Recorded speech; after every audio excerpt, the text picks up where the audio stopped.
క్షమించుటకు సిద్ధమైన మనస్సు గలవాడవు, నీకు మొరపెట్టు వారందరి ఎడల కృపాతిశయము గలవాడవు.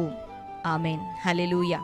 దేవుని బిడ్డలారా, మరి కీర్తనాకారుడు ప్రభు యొక్క హృదయాన్ని ఎరిగిన వాడే ఆయన స్వభావాన్ని ఎత్తిపట్టి మరి కీర్తనను రాస్తూ ఉన్నాడు. పరిశుద్ధాత్మ దేవుని యొక్క ప్రేరణ ద్వారా రాయబడుతున్న మాట ఈ ఉదయకాలం మనకి ఇవ్వబడుతున్న వాగ్దానం ఏమని అంటే, ప్రభువా నీవు క్షమించుటకు సిద్ధమైన మనసు కలిగిన వాడో, నీకు మొరపెట్టు వారందరి ఎడల నీవు కృపాతిశయము గలవాడవు. ఆమెన్. హల్లెలూయా.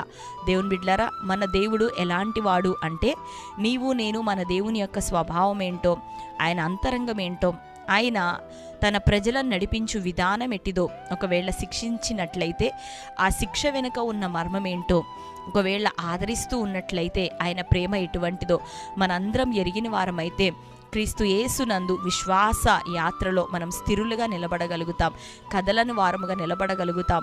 ఎటువంటి గాలి తుఫాను వ్యతిరేకతలు వచ్చినా మన దోణె ఎంత మాత్రం అలల చేత అటు ఇటు కదలబడదు, కానీ క్షేమకరంగా ప్రభు వైపు గురి కలిగి నడిచేవారిగా మనందరం కొనసాగగలుగుతాం. కాబట్టి యేసయ్య యొక్క స్వభావం ఏమిటిదో మనం తెలుసుకోవటం చాలా ప్రాముఖ్యం మన ఆత్మీయ జీవితాల్లో. ఇక్కడ కీర్తనకారుడు ఏమన్నాడో విన్నాం కదా, చదువుకున్నాం కదా. ఏమంటున్నాడంటే, నీవు క్షమించుటకు సిద్ధమైన మనసు గలవాడో ప్రభువా. రెండోదిగా, నీకు మొరపెట్టు వారందరి ఎడల నీవు కృపాతిశయము కలిగిన దేవుడో.